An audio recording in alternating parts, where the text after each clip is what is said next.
നമസ്കാരം. നീലക്കൊടുവേലിയെ കുറിച്ചാണ് ഇന്നത്തെ വീഡിയോ. നീലക്കൊടുവേലി ശരിക്കും മലയാളികൾക്ക് എല്ലാവർക്കും അറിയാം. നീലക്കൊടുവേലി എന്ന് പറയുന്ന ഒരു അത്ഭുത വള്ളിയാണിത്. എനിക്കിത് കിട്ടിയ ഒരു സംഭവമാണ് ഇന്ന് നിങ്ങളുമായിട്ട് പങ്കുവെക്കുന്നത്. നീലക്കൊടുവേലി എന്ന് പറഞ്ഞാൽ പല അത്ഭുത സിദ്ധികളുള്ള ഒരു വള്ളിയാണെന്നാണ് പറയുന്നത്. നമ്മൾ സാധാരണ കേട്ടിരിക്കുന്നത് ഒഴുക്കുള്ള വെള്ളത്തിലിട്ടാൽ ഒഴുക്കിനെതിരെ നീലക്കൊടുവേലി നീന്തും, അപ്പോഴാണ് ഇത് നീലക്കൊടുവേലിയാണ് എന്ന് തിരിച്ചറിയുന്നത്. ചെറിയ പ്രായത്തിലൊക്കെ ചെറുപ്പത്തിലെ ഉപ്പന്റെ കൂടുകളൊക്കെ നോക്കി നടക്കും. കാരണം ഉപ്പനാണ് ഈ നീലക്കൊടുവേലിനെ കൊണ്ടുവന്ന് വെക്കണേ എന്ന് പറഞ്ഞു. എനിക്ക് ഈ നീലക്കൊടുവേലി കിട്ടിയ ഒരു സംഭവമാണ് ഞാൻ നിങ്ങളോട് പങ്കുവെക്കുന്നത്. എൻ്റെ ജീവിതം മാറി പറഞ്ഞ ഒരു സംഭവമാണ്. ശരിക്കും ബിൽ ഗേറ്റ്സ്, ധീരുഭായ് അംബാനി മുതലായ ഒരുപാട് ലോകത്തെ വൻകിട കോടീശ്വരന്മാരെല്ലാവരും ഇത് പറഞ്ഞു കേട്ടിട്ടുള്ള അറിവുള്ളൂ. ഇതിന്റെ യഥാർത്ഥ വസ്തുത എന്താണെന്ന് എനിക്കറിയില്ല. എന്റെ കാര്യമാണ് ഞാൻ പറയണേ. ഇങ്ങനെയുള്ള വൻ കോടീശ്വരന്മാരെല്ലാവരും തങ്ങളുടെ കാലിന്റെ തൊട കീറിയിട്ട് ഈ നീലക്കൊടുവേലി അവിടെ വെച്ച് അടയ്ക്കും. ഇത് പഴുക്കെ പിടിക്കും ഒന്നുമില്ല എന്നാണ് പറയണേ. ഇന്നങ്ങനെ കഥകളൊക്കെ പലതും കേട്ടിട്ടുണ്ട്. ഞാൻ എൻ്റെ അനുഭവത്തിൽ ഞാനും എൻ്റെ ഒരു സുഹൃത്തും കൂടി ഏകദേശം ഒരു 8 കൊല്ലം മുമ്പ് നീലക്കൊടുവേലി അന്വേഷിച്ചു പോയ ഒരു സംഭവം പറയും. ഈ സംഭവം ഞങ്ങൾ കണ്ടെത്തി കഴിഞ്ഞപ്പോഴാണ് ഈ നീലക്കൊടുവേലി എന്ന് പറയുന്ന ഒരു വള്ളിയാണ്, കൊടുവേലിയാണ്, ഒരു വള്ളിയാണ്. ഈ വള്ളിക്ക് ഏകദേശം ഒരു 15 സെന്റിമീറ്റർ ഒക്കെ നീളം വരുള്ളൂ. പക്ഷെ ഈ ഒരു 15 സെന്റിമീറ്റർ നീളം വരുന്ന ഈ ഒരു നീലക്കൊടുവേലിയുടെ കമ്പ് നിങ്ങൾക്ക് കിട്ടിയാൽ ജീവിതം തന്നെ മാറി മറിയും എന്നതാണ്. നമുക്ക് അത്ഭുത സിദ്ധികളും ഒന്നും ഉണ്ടാവില്ല, പക്ഷെ ജീവിതം തന്നെ നമ്മുടെ നാശത്തിലേക്ക് പോകുന്ന ഒരു ജീവിതം നമ്മുടെ കിടിലൻ ലൈഫായിട്ട് മാറുന്ന ഒരു സംഭവം. ഇത് എൻ്റെ ഒരു ജീവിതത്തിലെ അനുഭവമാണ്. ഇത് ശരിക്കും ഒരു യാഥാർത്ഥ്യമാണോ എന്ന് പോലും എനിക്കറിയില്ല, പക്ഷെ നിങ്ങളായിട്ട് പങ്കുവെക്കണം. ഇത് ആദ്യം അന്വേഷിച്ചത് നീലക്കൊടുവേലി കിട്ടണമെങ്കിൽ ചെമ്പോത്ത്, അതായത് ഉപ്പൻ, ചുമന്ന കണ്ണുള്ള ഉപ്പന്റെ കൂടെ അന്വേഷിച്ച് പോകണം എന്ന് പറഞ്ഞത്. അങ്ങനെ കൂടെ അന്വേഷിച്ച് പോയിട്ട് ഇവര് കൊടും കാട്ടിലും, അതായത് വലിയ മരങ്ങളുടെ മുകളിലാണ് ഈ ചെമ്പോത്ത് എന്ന് പറയുന്ന ഈ ഉപ്പൻ. 2 ടൈപ്പ് ഉപ്പൻ ഉണ്ട്. അതിനകത്ത് ചെമ്പോത്ത് മോഡൽ ഒരു ഉപ്പനാണ്, ഒരു പ്രത്യേക തരം സാധാ നാടൻ ഉപ്പനാണ്. ഇത് കാടുകളിലൊക്കെയാണ് കാണും, നിഗൂഢ വനങ്ങളിലൊക്കെയാണ് കാണപ്പെടുകയുള്ളൂ. അപ്പൊ ഞാനിത് മലയാറ്റൂർ ഒരു സ്ഥലം ഞാൻ ഇപ്പൊ എടുത്തു പറയുന്നില്ല, അങ്ങനെ ഒരു സ്ഥലത്ത് അന്വേഷിച്ച് പോവുകയും അതുപോലെ ഈ ഉപ്പന കണ്ടുപിടിക്കാൻ ഒരു ചെറിയൊരു സിഗ്നൽ പോലെ ഇതുണ്ട്. എൻ്റെ ഒരു സുഹൃത്താണ് ഇത് എനിക്ക് കാണിച്ചു തന്നെ. അപ്പോൾ ഉപ്പൻ നമുക്ക് റിപ്ലൈ തരും. ഉപ്പൻ എവിടെ ഉണ്ടെങ്കിലും നമുക്ക് റിപ്ലൈ തരും. അങ്ങനെ കൊടും കാടിന്റെ ഉള്ളിൽ ഞങ്ങൾ 2 പേരും പോയി ഒരു വലിയ മരത്തിന്റെ മുകളിൽ ഉപ്പനെ ഫോളോ ചെയ്ത് തന്നെ പോയത്. കാട്ടിലേക്ക് ഇറങ്ങിയിട്ട് ഈ സിഗ്നൽ പുറപ്പെടുവിപ്പിക്കും ഈ എന്റെ സുഹൃത്ത്. അപ്പൊ റിപ്ലൈ തരും, ഉപ്പൻ നമുക്ക് റിപ്ലൈ തരും എന്നാണ്. അത് ചെറിയ രീതിയിലാണ്. നമുക്കത് അകലെ നിന്നിട്ട് ഒരു പക്ഷികളെ കുറിച്ച് റിസർച്ച് ഒക്കെ ചെയ്യണ ഒരു ഫ്രണ്ടാണ് എൻ്റെ. അപ്പൊ അവരുടെ പേരും പറയുന്നില്ല, പേര് പറയരുതെന്ന് പറഞ്ഞുകൊണ്ടാണ്. അങ്ങനെ ഈ ഒരു ഉപ്പനെ കണ്ടെത്തി. ആ ഉപ്പൻ വളരെ ഹൈറ്റുള്ള ഒരു മരത്തിന്റെ മുകളിൽ ഒരു കൂട് ഞങ്ങൾ കണ്ടെത്തി. അങ്ങനെ ആ മരത്തിന്റെ മുകളിൽ അത് കണ്ടെത്തി, ആ മാർക്ക് ചെയ്ത് തിരിച്ചു പോന്നു. ഇത് ഫോറസ്റ്റ് ഏരിയയിലൊന്നുമല്ല, ശരിക്കും ഒരു പ്രൈവറ്റ് വ്യക്തിയുടെ സ്ഥലത്താണ് പോയി ഇത് കണ്ടെത്തിയത്. ഈ മരമുള്ളത് ആലായിരുന്നു. ആ ആലിന്റെ മുകളിൽ ആല്, അതായത് ഭയങ്കര ഹൈറ്റിൽ വിരിഞ്ഞു നിൽക്കുന്ന ഒരു ആല്, വേറൊരു മരത്തിനോട് കൂടി പിണഞ്ഞു നിൽക്കുന്ന ഒരു ആലിന്റെ മുകളിൽ അതിന്റെ ഗ്യാപ്പിലായിട്ടാണ് ഇത് കണ്ടത്. അങ്ങനെ കൂട് കെട്ടിയിട്ടില്ല. കൂട് കെട്ടിയിട്ടുണ്ട്, പക്ഷെ മുട്ട ഇട്ടിട്ടില്ല. അങ്ങനെ ഞങ്ങൾ അവിടെ ഈ മരത്തിന്റെ ഏകദേശം മരത്തിന്റെ അവിടെ ഒരു ആരോ മാർക്കും എല്ലാം ഈ ഒരു സിഗ്നൽ പോലെ ഞങ്ങൾ ഇതൊരു ഇൻഡിക്കേറ്റർ, ഒരു അടയാളം പോലെ ഞങ്ങൾ ഇത് അവിടെ മാർക്ക് ചെയ്തിട്ട് തിരിച്ചു പോന്നു. അങ്ങനെ ഒരു 3 മാസം കൊണ്ട് ഞങ്ങൾ ആ ഉപ്പനായിരിക്കുന്ന സ്ഥലത്ത് ആ കൂട് വാച്ച് ചെയ്തുകൊണ്ടിരുന്ന് അവസാനം ഈ ഉപ്പൻ അവിടെ മുട്ടയിട്ട് ഈ വലിയ ആല്, അതായത് വേറൊരു മരത്തോട് ചുറ്റി വളഞ്ഞ് പോയേക്കുന്ന ഒരു ആലായിരുന്നു അത്.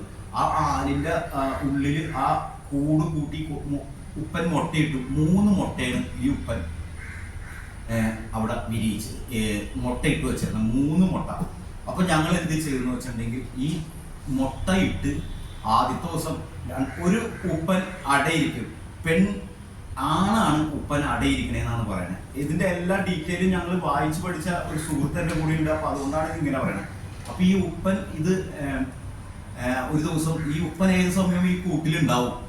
ഈ കൂട്ടിലിരുന്ന് ഉറങ്ങും ഉപ്പൻ, ഈ മുട്ടകൾ വെച്ചിട്ട് ഇരുന്ന് ഉറങ്ങും. അങ്ങനെ ഈ മുട്ട ഞങ്ങൾ എടുക്കാൻ വേണ്ടി പലതവണ ഇതുപോലെ ഉപ്പൻ വെയിറ്റ് ചെയ്തിരുന്നു. ഉപ്പൻ പോവില്ല, പെണ്ണ് ആ ഇര തേടിയൊക്കെ പോയി ഇര കൊണ്ടുവന്ന് ഈ ഉപ്പന് കൊടുക്കും. ഉപ്പൻ ഈ കൂട്ടിലിട്ടിരുന്നാണ് ഇത് കഴിക്കണേ. ഈ പുഴുക്കളെയും പ്രാണികളെയൊക്കെ തിന്നും, തവളേനെയൊക്കെ, വലിയ തവളേനെയും ചെറിയ പാമ്പുകളെയൊക്കെ തിന്നും ഈ ഉപ്പൻ. അങ്ങനെ ഒരു ദിവസം ഞങ്ങള് ഇരുന്ന്, ഈ ഉപ്പൻ കാണരുത് നമ്മൾ ചെല്ലണത്. അങ്ങനെ ഞങ്ങൾ ഒരു ദിവസം ഇരുന്ന് ഈ ഉപ്പൻ ഇല്ലാണ്ടായ ഒരു സമയത്ത് ഈ ഉപ്പന്റെ 3 മുട്ടകൾ എടുത്ത് താഴെ വന്ന്, വേറെ ആള് കയറി ഈ മുട്ടകൾ അനങ്ങാതെ തന്നെ എടുത്ത് താഴെ വന്ന് അത് ചൂടുവെള്ളത്തിൽ മുക്കി വീണ്ടും അത് അവിടെ തന്നെ കൊണ്ടുവന്ന് വെച്ചു. ഈ തുടച്ച് കഴുകി ഈ ഉപ്പൻ അറിയാത്ത രീതിയിലാണ് തന്നെയാണ് ഇത് കൊണ്ടുവന്ന് വെച്ചത്. പക്ഷെ ഉപ്പന് സംഭവം തിരിച്ചു വന്നപ്പോൾ തന്നെ അറിയാൻ പറ്റി ഈ മുട്ട എന്തോ സംഭവിച്ചിട്ടുണ്ടെന്ന്. ഉപ്പൻ എന്താ ചെയ്തതെന്ന് വെച്ചാൽ അവിടെ തന്നെ ഉള്ള പരിസരങ്ങളിലൊക്കെ കിടന്ന് പറക്കാൻ തുടങ്ങി. ചുറ്റുവട്ടത്തും ഇത് ഇരിക്കാതെ ചുറ്റുവട്ടത്ത് പറക്കാൻ തുടങ്ങി. കുറച്ചു നേരം കഴിഞ്ഞപ്പോൾ ഇതിന്റെ പെണ്ണ് എണ വന്നു. ഇവർ രണ്ടുപേരും എന്തൊക്കെയോ സംസാരിച്ച് എന്തൊക്കെയോ ഇത് ചെയ്തു. പക്ഷെ വീണ്ടും ഇവര് അടയിരിക്കാൻ തുടങ്ങി. അങ്ങനെ ഈ ഉപ്പന്റെ മുട്ട വിരിയാൻ ഏകദേശം ഒരു 25 ദിവസത്തോളം എടുത്ത്. ഈ ഉപ്പന്റെ മുട്ട വിരിഞ്ഞെന്ന് പറഞ്ഞിട്ടുണ്ടെങ്കിൽ ഞങ്ങൾ ചൂടുവെള്ളത്തിലിട്ടാൽ ഒരിക്കലും ഈ ഉപ്പന്റെ മുട്ട വിരിയില്ല. ഞങ്ങളെ അത്ഭുതപ്പെടുത്തിക്കൊണ്ട് ഒരു ദിവസം നോക്കിയപ്പോൾ ഒരു മുട്ട വിരിഞ്ഞേക്കെ. ശരിക്കും ഒരു മുട്ട ഉപ്പന്റെ കൂട്ടിൽ വിരിഞ്ഞേക്കും. അതായത് ഞങ്ങൾ ചൂടുവെള്ളത്തിലിട്ട മുട്ടയാണെന്ന് ഓർക്കണം. ആ മുട്ട വിരിഞ്ഞു കഴിഞ്ഞപ്പോൾ ഭയങ്കര ആകാംക്ഷയായി.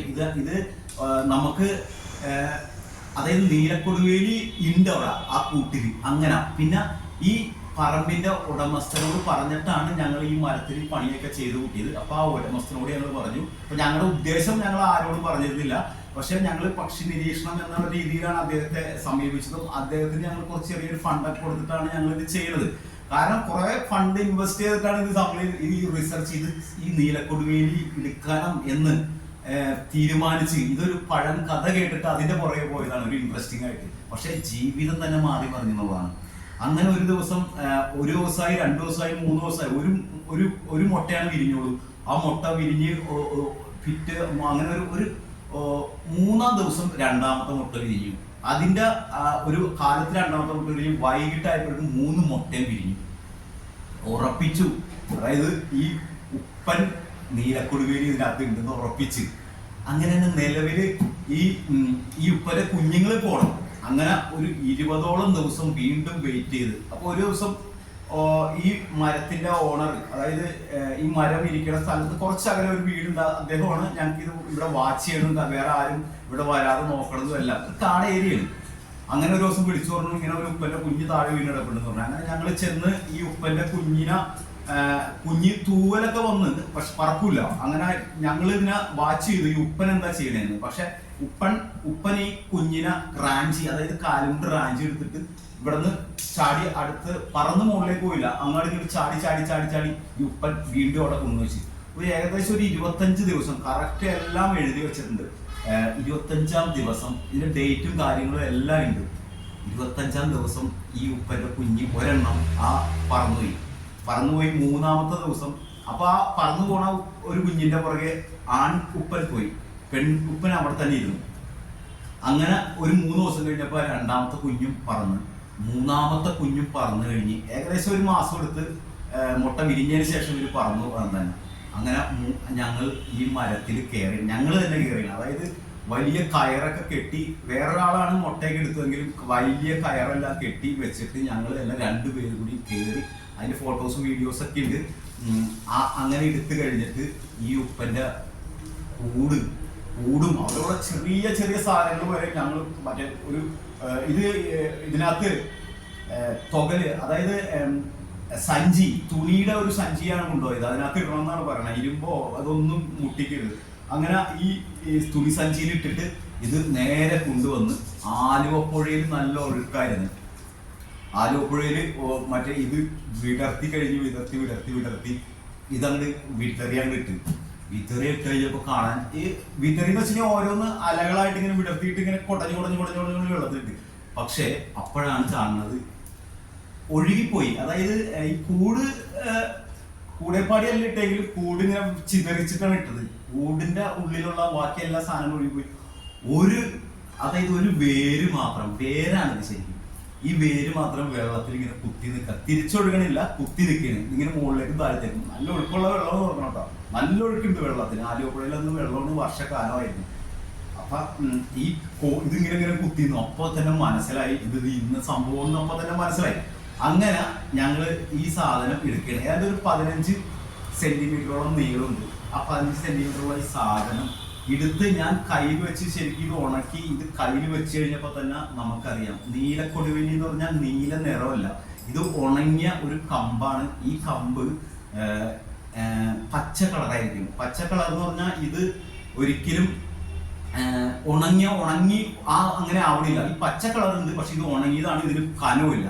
അങ്ങനെ ഈ സാധനം എടുത്തു കൊണ്ടുവന്ന് കയ്യിൽ കൊണ്ടുവന്ന് രാത്രിയൊക്കെ നമ്മൾ സ്വപ്നം കാണും. അതായത് ഭയങ്കര സ്വപ്നങ്ങളും ഇതൊക്കെ നേരം വെളുത്ത് ചാടി എഴുന്നേറ്റ് വേറെ ഏതോ ലോകത്ത് നിന്ന് മുന്നോട്ടായി പോകും. ഞാനിത് ഈ നീലക്കൊടുവേലി കിടക്കുമ്പോൾ പായയുടെ ഉള്ളിൽ പായ വിരിച്ചിട്ട്, ബെഡിന്റെ മുകളിൽ പായ വിരിച്ചിട്ട് ആ പായയിൽ ഇട്ടിട്ട് അതിന്റെ മുകളിൽ തുണി വിരിച്ചിട്ട് അതിന്റെ മുകളിൽ കിടക്കണമെന്ന് പറഞ്ഞ് അങ്ങനെ ഇത് കിടന്നു. അവസാനം എന്നോട് ഇത് സംഭവം, ഇത് സാധനമാണെന്ന് എൻ്റെ സുഹൃത്ത് എന്നോട് പറയുന്നു, റിയൽ ഇത് സാധനം. ഞാൻ എന്ത് ചെയ്തെന്ന് വെച്ചിട്ടുണ്ടെങ്കിൽ പിറ്റേ ദിവസം ഒരു ഹോസ്പിറ്റലിൽ ചെന്നിട്ട് ഒരു ഡോക്ടറോട് കാര്യം പറഞ്ഞ് എനിക്ക് ചെറിയൊരു ഉപകാരം ചെയ്തു തന്നെ. അപ്പം ഈ നീലക്കൊടുവേലി 15 സെന്റിമീറ്ററോളം ഉണ്ട്, നീളമുണ്ട്. എൻ്റെ സുഹൃത്തിനും വേണം, എനിക്കും വേണം. അപ്പം സുഹൃത്തിനോട് ഒരു കാര്യം ചെയ്യും, നീ ആദ്യം വെക്കെന്ന് പറഞ്ഞു. അങ്ങനെ ഞാൻ ഒരു ഡോക്ടറുടെ സഹായത്തോടുകൂടി, ഡോക്ടറുടെ പേരും വെളിപ്പെടുത്തണില്ല, എൻ്റെ കാലിൻ്റെ തൊണ്ട ഞാൻ കീറിയിട്ട് ഈ നീലക്കൊടുവേലി ഞാൻ കീറിയിട്ട് മടക്കി, രണ്ടായിട്ട് മടക്കി അതിനകത്ത് വെച്ചിട്ട് വീണ്ടും സ്റ്റിച്ച് ചെയ്തു. അതായത് 4 സ്റ്റിച്ച് ചെയ്തു എൻ്റെ കാലിൻ്റെ പാടിൽ. അന്ന് മുതൽ എൻ്റെ ജീവിതത്തിൽ വേറൊരു രീതിയാണ് എനിക്ക് അനുഭവപ്പെട്ടത്. ഇന്നും ഞാനത് അനുഭവിക്കുന്നതാണ്. പക്ഷേ ഈ സ്റ്റിച്ച് ചെയ്ത സാധനം ഞങ്ങൾ ഏകദേശം ഒരു 1.5 മാസത്തോളം എനിക്കുണ്ടായ മാറ്റങ്ങളും എല്ലാം, അവൻ ആദ്യം വെക്കാൻ പേടിയായിരുന്നു, ഇത് കെട്ടുകതയുള്ളൂ എന്നുള്ളത്. പക്ഷെ ഇത് പഴുക്കേ ഒന്നുമില്ല. പക്ഷേ ഏകദേശം ഒരു 1.5-2 മാസത്തോളം എല്ലാ ഡേറ്റും എഴുതി വെച്ചിട്ടുണ്ട്. വീണ്ടും ഈ സംഭവം എടുത്തതിന്റെ പകുതി ഈ സുഹൃത്തിന് കൊടുക്കാൻ വേണ്ടി കീറി കഴിഞ്ഞപ്പോഴാണ് ഇങ്ങനൊരു സംഭവം കാലില്ല. അതായത് എൻ്റെ കാല് സർജറി ചെയ്ത ആ പാടും എല്ലാം ഇപ്പൊ തന്നെ ഉണ്ട്, ആർക്കും വേണമെങ്കിലും കാണിച്ചു തരാം. പക്ഷെ ആ സംഭവം അവിടെ ഇല്ല. പക്ഷെ എനിക്ക് അന്ന് മുതൽ ഒരുപാട് കാര്യങ്ങളിൽ ഞാൻ പഠിക്കാൻ ആഗ്രഹിച്ച, അതായത് ഞാൻ ഏതെങ്കിലും പണ്ട് പഠിച്ചത് എല്ലാം എനിക്കിപ്പോ സിമ്പിളായിട്ട് എനിക്ക് പറയാൻ പറ്റില്ല. ഉദാഹരണത്തിന് സ്കൂളിലൊക്കെ പഠിക്കുമ്പോൾ SSLC പഠിക്കുമ്പോൾ S was miser, he was interesting ആർട്ടിൽ, he picked up damage vegetables and cut he room for fire. അത് എസ് ആണ്, ഞാൻ SSLC എഴുതിയ ഒരു എസ് ആണ്. പക്ഷെ അത് എനിക്ക് ഇന്നും ബൈഹാർട്ടാണ്. അതുപോലെ തന്നെ ഏത് കാര്യമായി എടുത്താലും ശരി, നമുക്ക് ഒറ്റ പ്രാവശ്യം കണ്ടാൽ മതി, നമുക്ക് ബൈഹാർട്ടാവും. പട്ടികയൊക്കെ ചിലപ്പോൾ ഗുണനപ്പട്ടി 1 8 8 8 16 3 8 32 8 40 6 48 8 56 8 64 അങ്ങനെയുള്ള കഴിവുകൾ അങ്ങോട്ട് വരാൻ തുടങ്ങി. അപ്പൊ എനിക്ക് പഠിക്കാൻ ആഗ്രഹിച്ചത് ജ്യോത്സ്യം പഠിക്കാൻ എനിക്ക് ഒരുപാട് ആഗ്രഹമായിരുന്നു. അങ്ങനെ ഞാൻ 2 വർഷം അതിനുവേണ്ടി മാറ്റിവെച്ച് അതിന് ഒരുപാട് ബുക്സുകളൊക്കെ വാങ്ങിച്ച് ഒരു ഗുരുവിനെ കണ്ടെത്തി ഞാൻ ജ്യോത്സ്യം പഠിച്ച് ചതയം എന്ന നാളിനെ കുറിച്ച് സ്പെഷ്യലൈസ് ചെയ്ത്. അങ്ങനെ എനിക്കിപ്പോൾ ചതയം ഒരു നാളുകാരനെ കണ്ടാൽ തന്നെ അറിയാം അദ്ദേഹം ഓക്കെ ആണോ, അല്ലെങ്കിൽ അദ്ദേഹത്തിന്റെ ഭാവി എന്താണ്, ഭാവിയും കാര്യങ്ങളല്ല, അദ്ദേഹം എന്താണ് അവസ്ഥ എന്ന് എനിക്ക് അറിയാൻ പറ്റും. അദ്ദേഹത്തിന്റെ ഫുൾ ജനിച്ച സമയം എടുത്തു കഴിഞ്ഞിട്ടുണ്ടെങ്കിൽ എനിക്ക് അദ്ദേഹത്തിന്റെ എല്ലാ കാര്യങ്ങളും പറയാൻ പറ്റും എന്നുള്ളതാണ്. ഇത് എൻ്റെ മാത്രം അനുഭവമാണ്. ഇത് കണ്ടിട്ട് ഒരാൾ അനുകരിക്കുകയോ ഒപ്പൻ്റെ മുട്ട കൊണ്ടെന്ന് ഇതൊന്നും ചെയ്യാൻ ഞാൻ ആരെയും എന്തോ ആവശ്യപ്പെടുന്നില്ല. കാരണം ആരും ചെയ്യരുത്, പ്രത്യേകിച്ച് കൊച്ചുകുട്ടികളൊന്നും ഇതിന് ഇറങ്ങി പുറപ്പെടരുത് എന്നാണ് എനിക്ക് പറയാനുള്ളത്. പക്ഷെ ഞാൻ ഇപ്പം ഈ പറഞ്ഞ സംഭവം റിയലാണ്. ഞാൻ ഈ ഉപ്പൻ്റെ കൂട് തന്നെ ഞാൻ പറയുന്ന ലൊക്കേഷൻ എല്ലാം മാറ്റമുണ്ട്. കാരണം ആധികാരികമായിട്ടല്ല ഞാനിത് പറയുന്നത്. അപ്പൊ ഇത് യാതൊരുവിധ ആരും ഒരു വ്യക്തിയും ഇത് അനുകരിക്കരുത് എന്നാണ് എനിക്ക് പറയാനുള്ളത്. കാരണം ഇത് ഒരു കെട്ടുകഥ പോലെയുള്ള ഒരു സംഭവമാണ്. പക്ഷേ എൻ്റെ ജീവിതത്തിൽ മാറ്റിമറിച്ച ഒരു സംഭവം കൂടിയായിരുന്നു ഈ ഒരു അവസ്ഥ. ശരിക്കും 2019 വെള്ളപ്പൊക്കം കയറി, വെള്ളം എൻ്റെയൊക്കെ വീടിൻ്റെ മുകളിൽ കൂടെ വെള്ളം ഒഴുകി എന്നുള്ളതാണ്. എൻ്റെ വീട്ടിലന്ന് 5 ഡോഗ് ഉണ്ടായിരുന്നു. റോഡ് വീലർ 2 ഉണ്ടായിരുന്നു, ജർമ്മൻ ഷെപ്പേർഡ് 2 ഉണ്ടായിരുന്നു, ഒരു ഒരു ചെറുത്, അതായത് ഒരു കുഞ്ഞു പട്ടി ഉണ്ടായിരുന്നു. ഈ കുഞ്ഞു പട്ടിയോ, ഞാൻ എൻ്റെ നാട്ടിൽ നിന്ന് ഞാൻ വെള്ളപ്പൊക്കം വന്നിട്ട് പോവേ ഒന്നുമില്ല, ടെറസിൻ്റെ മുകളിൽ ഈ 5 പട്ടികളുമായിട്ട് ഞാൻ ടെറസിൻ്റെ മുകളിൽ അന്ന് രാത്രി ആദ്യമായിട്ട് വെള്ളം കയറിക്കൊണ്ടിരിക്കുകയാണ്. അന്ന് രാത്രി ഈ പട്ടികളുടെ കൂടെ ഞാനും ടെറസിൻ്റെ മുകളിൽ വെള്ളം വീഴില്ല, ടെറസ് ഇട്ട കാരണം അതിൻ്റെ മുകളിൽ തന്നെ ഇരുന്നു. ഇതൊക്കെ ഞങ്ങളുടെ നാട്ടുകാർക്ക് അറിയാവുന്ന കാര്യങ്ങളാണ്. പിറ്റേ ദിവസം ഞാൻ നീന്തി തന്നെ പോയി. ഞാൻ ഒരുപാട് കെട്ടിയിട്ടിരുന്ന പട്ടികളെ മൃഗങ്ങളെല്ലാം അഴിച്ചുവിടുക, അങ്ങനെയുള്ള കാര്യങ്ങളൊക്കെ ചെയ്ത് പാമ്പും ഇതെല്ലാം ഒഴുകി വരെയും എല്ലാം ചെയ്തിട്ട് ഞാൻ ഇരിക്കുന്ന സ്ഥലത്തേക്ക് ഒരു പാമ്പ് വരെ ഒന്നും ചെയ്തില്ല എന്നുള്ളത്. ഞാൻ ഏകദേശം 3 ദിവസത്തോളം രാത്രി ആ പട്ടികളിലൂടെ തന്നെ ടെറസിൻ്റെ മുകളിൽ കിടന്നുറങ്ങി. അതുപോലെ ഞാൻ നീന്തി തന്നെ ഞാൻ റോട്ടിൽ വരികയും അവിടെ നിന്ന് പിന്നെ എനിക്കൊരു വഞ്ചി കിട്ടി. ആ വഞ്ചിയിൽ ഞാൻ ഈ പട്ടികൾക്ക് ഫുഡ് കൊണ്ടുപോയി, എൻ്റെ പട്ടികൾക്കും മറ്റുള്ളവർക്കും ഫുഡ് കൊണ്ടുപോയി കൊടുക്കുകയും പശുക്കളെയൊക്കെ തന്നെ അഴിച്ചു വിടുകയും എല്ലാം ചെയ്തു. അതുപോലെ തന്നെ ഒരു വീട്ടുകാർ ഒറ്റപ്പെട്ടു പോയി കഴിഞ്ഞ് കഴിഞ്ഞപ്പോൾ അവരുടെ വീട്ടിൽ കല്യാണമായിരുന്നു. എൻ്റെ ഒരു പരിചയത്തിലുള്ള ഒരു ചേച്ചിയുടെ വീടായിരുന്നു. ആ ചേച്ചിയുടെ മകളുടെ കല്യാണമായിരുന്നു. അന്ന് വെള്ളം കയറി, അന്ന് പക്ഷെ അവരെല്ലാം പെട്ടുപോയി. അവരെ തിരിച്ചുണ്ടായിപ്പോൾ എനിക്ക് എല്ലാവരും ഓരോ ട്രിപ്പ് ഇവിടെ ഈ വഞ്ചിയിൽ കുന്നാകുമ്പോഴും എൻ്റെ പോക്കറ്റിൽ ഇത് മോൻ വെച്ചോ എന്ന് പറഞ്ഞ് ഇങ്ങനെ തരുന്നത്. അങ്ങനെ എനിക്ക് ഒരുപാട് പൈസയൊക്കെ വരെ കിട്ടി. അപ്പോഴാണ് എനിക്ക് ഈ നീലക്കുടിവേലി കിട്ടിയതിന്റെ ഏകദേശം ഒരു 5-6 ദിവസം കഴിഞ്ഞിട്ടാണ് എനിക്ക് 6 ദിവസമല്ല, ഒരു 3-4 കൊല്ലം കഴിഞ്ഞിട്ടാണ് എനിക്ക് ഈ സംഭവം. അപ്പൊ അന്നാണ് എനിക്ക് റിയൽ ഈ സംഭവം മനസ്സിലാവുന്നത്. ഒരു വീടിന്റെ ഗേറ്റ് മതിലുമ്പോൾ നിൽക്കുമ്പോഴാണ് ഞാൻ നോക്കുമ്പോൾ 2 പശുക്കൾ ഇത്രയും മൂക്കിൽ വെള്ളം, മൂക്കും അതും മൂക്കിൽ നിന്ന് നിൽക്കുള്ളൂ. ഇപ്പോൾ ഒരു 15 മിനിറ്റ് കഴിഞ്ഞ് മരിച്ചു. പക്ഷെ ഞാൻ എന്ത് ചെയ്യുന്നു വെച്ചിട്ടുണ്ടെങ്കിൽ, ഞാൻ ഒരു മതിലിന്റെ മുകളിൽ വഞ്ചി നീർത്തിട്ട് അപ്പുറത്തേക്ക് വഞ്ചി പോകില്ല. അങ്ങനെ ജസ്റ്റ് ഒരു 100 മീറ്റർ നീന്തണം. അപ്പൊ ഞാൻ ഇത് നോക്കി കഴിയുമ്പോൾ ഞാൻ ഒരു പാമ്പ് എഴുതി വന്ന് ഇങ്ങനെ പൊങ്ങിയിട്ട് നേരെ എന്നെ നോക്കി എന്നെ കണ്ടപ്പോൾ തിരിഞ്ഞു. അത് എന്നെ കാണിച്ചു തരികയാണ്. അതായത് വെള്ളത്തിൽ കൂടെ തന്നെ, അത് മുകളിൽ കൂടെ തന്നെ അത് മാറി തരാം. എനിക്ക് മനസ്സിലായോ? ഞാൻ എൻ്റെ വീട്ടിൽ വെള്ളത്തിലോട്ട് ചാടി നേരെ എന്ന് ഈ പശുക്കളെ രക്ഷപ്പെടുത്തി. ഇതൊക്കെ റിയൽ കഥകളാണ്, എൻ്റെ നാട്ടുകാർക്ക് അറിയാവുന്നതാണ്. അങ്ങനെ ആടുകൾ, അങ്ങനെ കുറേ ഇത്. പിന്നെ എനിക്ക് സംഭവിച്ചതെന്ന് വെച്ചാൽ, ഞാൻ ചെറിയൊരു വീട്ടിൽ കയറിയിട്ട് ആ വീടിൻ്റെ ലോക്ക് തുറന്ന് ആ വീട്ടിലാണ് 3 ദിവസം. ആ വീട്ടിൽ നിന്ന് തന്നെ അരിയും പഞ്ചസാരയും സാധനങ്ങളായിട്ട് ഫുഡ് വെച്ചിട്ട് പട്ടിയെ കൊടുത്തു. അതിന് കുറച്ച് പഴിയൊക്കെ ഇട്ട്, എന്നാലും ഒരുപാട് നല്ല കാര്യങ്ങൾ ചെയ്താലും എനിക്ക് എല്ലാവരുടെയും നാട്ടുകാരുടെ മുമ്പിലൊക്കെ നല്ല പേരും കാര്യങ്ങളും ആയിരുന്നു എനിക്ക്. പക്ഷേ ഞാനൊരു റിയൽ മനുഷ്യനായി സാധാരണ ഒരു വ്യക്തിയായിരുന്നെങ്കിൽ എനിക്ക് ഒരിക്കലും ചെയ്യാൻ പറ്റാത്ത കാര്യങ്ങളാണ് അവിടെ ചെയ്തത്. അപ്പോൾ ഈ നീലക്കുടിവേലി ഇന്നും എൻ്റെ ശരീരത്തിലുണ്ട് എന്ന് ഞാൻ വിശ്വസിക്കുന്നു. ഒരു കാര്യം 2ാമതും 3ാമതും 4ാമതും എടുത്ത് പറയണേ, ആരും ഇത് അനുകരിക്കരുത്. ഇത് ഒരു റിയൽ കഥ അല്ല എന്ന് വേണമെങ്കിൽ ഞാൻ പറയാം. പക്ഷേ എൻ്റെ ജീവിതത്തിലെ അനുഭവം, എൻ്റെ ജീവിതം തന്നെ മാറി മറിഞ്ഞ ഒരു സംഭവമാണ് ഈ നീലക്കുടിവേലി കാരണം എനിക്ക് കിട്ടിയത്. ഇതെൻ്റെ സ്വന്തം അനുഭവമാണ്. ഇത് ആരും അനുകരിക്കരുത് വീണ്ടും പറഞ്ഞിട്ട് നിർത്തുന്നു. നന്ദി, നമസ്കാരം.